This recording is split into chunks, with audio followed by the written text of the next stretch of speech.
Hello everyone, it's Andy Glenn here, welcoming you all to another edition of Sharks TV's podcast around player signings. I'm delighted to welcome John Dunbar. John, welcome. Thank you. Thanks for having me, Andy. Good to be back. Well, welcome back. I mean, it's a big bit of news for all Sharks fans. Top point scorer last year. Was there ever any doubt that you were going to sign back again? No, I don't think so. Obviously, with Peake stepping away, he kind of left me with no choice. One of us had to stay. No. All jokes aside, it was a pretty easy decision. When I kind of took on the role of doing the off ice stuff, and I knew I was playing last year, I kind of made that verbal agreement with John and the two other owners at the time that I'd probably at least see it out for 2 seasons. So and the way that things kind of ended last year, it kind of left me hungry to get back at it again this upcoming year. For sure. I mean, personally, good season. Played all 54 games, just under 2 points a game. Were you happy with that? Yeah, I guess so. It's kind of a cliche thing to say, but I think last year it was a big learning curve.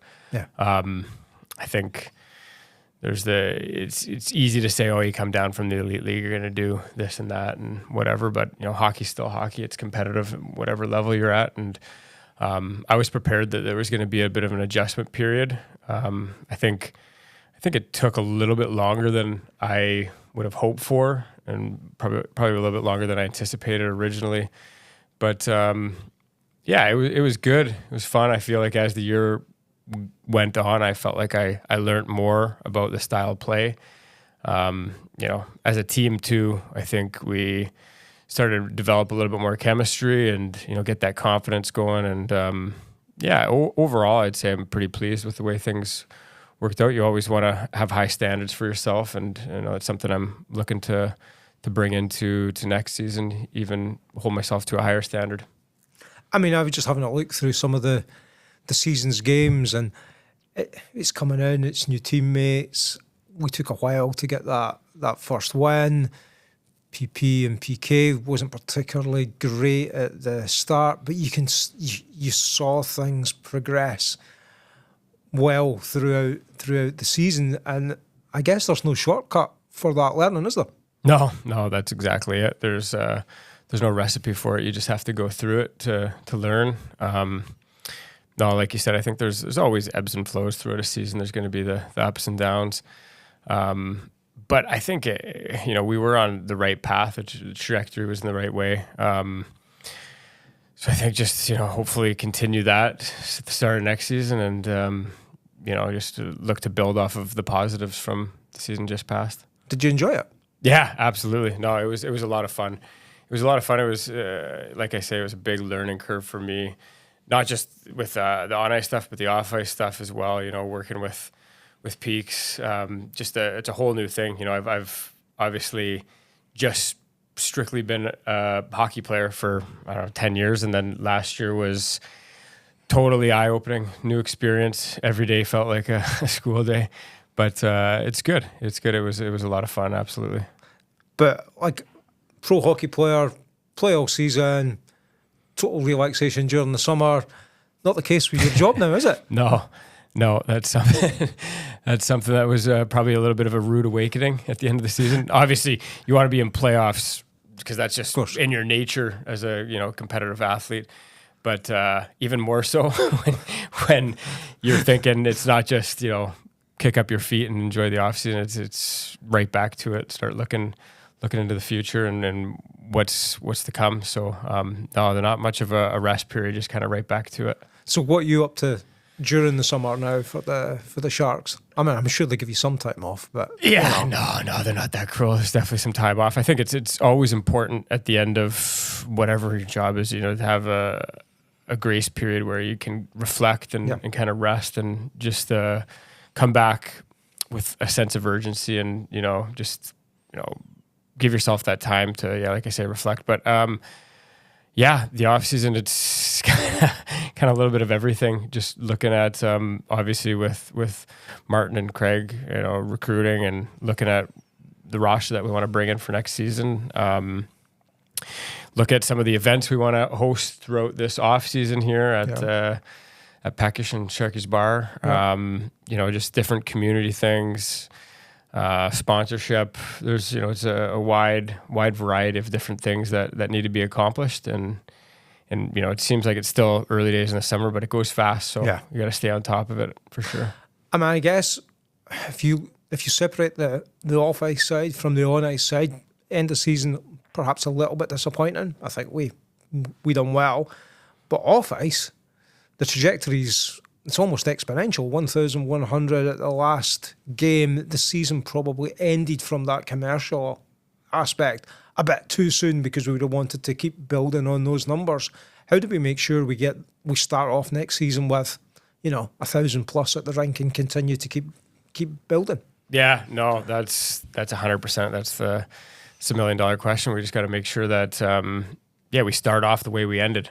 That's exactly it. It was amazing to see the growth throughout the season, and we had just such a passionate group of fans. It was really, really cool to see it just continue to kind of snowball throughout the year. But that's a two-way thing. Yeah. The players have really the players done brilliantly to engage with the fans, which encourages the fans to engage more. So it's a two-way thing. It doesn't happen by accident, does it? No, absolutely.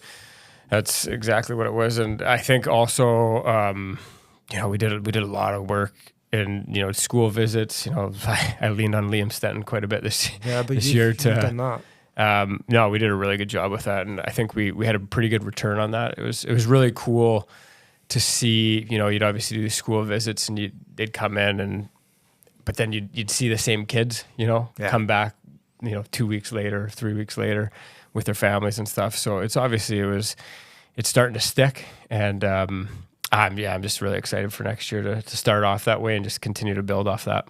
Well, before we talk about next season, what was your best part? What was your highlight of last season?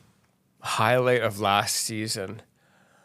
If it's like to give, a general answer. No, just whatever you want. It can be anything. Just okay. your highlight.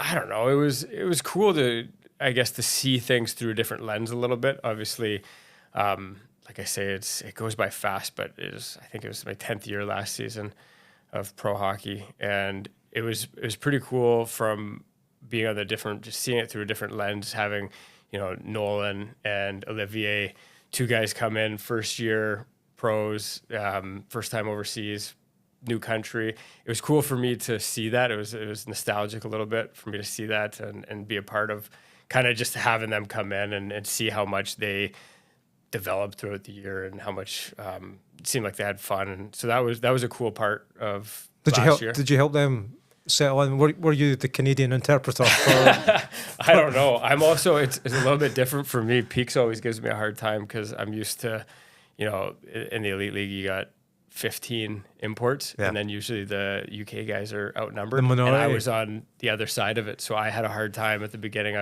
Feel like I was getting picked on, and I was on the other side. And rightly so. Yeah, absolutely. Full circle moment for me. But no, I was really good, and it was cool just to see those two guys develop. And I'd like to think I tried to help them out as much as I could. But no, they Yeah, no, absolutely they did. They're just really good human beings too, good people, and excellent hockey players. So that was really cool. That was a fun part of my job. I think I'm trying to think of like a specific. You scored a couple of really, really nice goals. Yeah, that's not going to be my favorite though. It's got to be something. I'll tell you what, it was some of my favorite moments. That's for sure. But you're too modest to even remember them. But there were some special moments on the ice as well, wasn't there? Mm-hmm.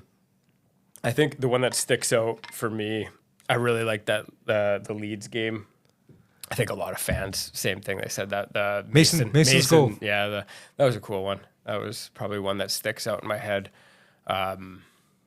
Just to see the big man go down and ice in his veins, score a beautiful shootout goal for secure the win against a big team. So it was brilliant. Yeah, there were so many lovely moments, and a lot of them against the big teams. Even Keane Shevlin scoring that goal away at Leeds. What a lovely goal for him to get off the mark. It was good. Yeah, no, it's difficult. It's probably not fair just to pick one. No, I know. There's going to be stuff that I'm missing out on, but no, there was a lot of memorable moments. throughout that season for sure. And these are the sorts of things, these exciting moments are the things that bring the fans back, be it home games or away games. Because a lot of fans travelled a lot of miles to watch the team, and they had some special moments as well. Yeah. And what we're hoping for is more better moments next season. Yeah. You're signed up. How's the team looking for next season? I know you can't divulge names, but how are you feeling about it? I feel good. Yeah, I think it's a lot to look forward to. I think Sharks fans should be quite excited. I think you're just always going to learn from your first year. I think the on-ice product is going to speak for itself next year. I think we're going to have a good, strong, competitive group, and I'm just really looking forward to it. Right, that's the bit that we clip in this video, James. I'm just absolutely certain is get John giving it. It's going to be exciting. It's going to be great. The start of the season is going to be on us before we even know it. The time everybody goes away, has a bit of a holiday, comes back. It's going to be here before we know it, isn't it? Yeah. It seems, I think it's like, maybe it's an age thing. The older I get, I feel like every off season goes by faster and faster. And I mean, especially in this circumstance with an off ice role now, it's even going to be quicker, I'm sure. But it is obviously it's good to kind of park it a little bit and, like I say, just take a step back from the on ice stuff and just make sure when you come back you're rejuvenated and hungry and ready to get back at it. It's not going to be as frantic as it was last season, that's for sure, is it? No, yeah. I mean, it's crazy. I was talking to Showbiz about it. I don't know when it was last week or 2 weeks ago, but he was, the timeline stuff, because we were looking at all the things we need to do this summer. And he kind of had a laugh saying, I don't think this was even in the cards at this point last year. He didn't even have the team. It really was all kind of in the 11th hour. It happened almost overnight. And even for myself, when I got brought on board, it was even later. Like it was quite late into the summer, and I think we had already signed a lot of guys, and so I guess we do have that the gift of time this go around. So no excuse, lots of time to plan things and get prepared. I'm not going to be so unkind as to say give me a prediction for next season, but in broad terms, what are your hopes for next season? In broad terms, I mean, you just want to see improvement, right? You just want to obviously do better than you did the year before. I don't think it's fair to say, oh, we'll finish this place and you get this trophy, yada, yada. Hockey's too much of an unpredictable sport. I don't think it's right to do it, but I do think it's, we are going to put together a competitive group that's going to, have high standards. Obviously, you want to be in the playoffs, and we were nearly there this year, But every team does that. Every team's trying to improve. Yeah. It's a continual race, isn't it? Yeah, that's the thing. I don't think anybody goes into a season saying, oh, I hope we finish dead last this year and don't make playoffs and don't do this. So everybody has goals that they want to achieve. And I think we're going to, like I said, set a high standard for ourselves. Obviously, improve on last season and just see what we can do. Well, I'd like to say thank you so much for joining us. And I'm going to ask you to say a message to the fans before we go. But before you do that, everyone, thank you so much for taking the time to watch us on YouTube. Please remember to like, share and subscribe so that we can grow the channel. But final words to John Dunbar.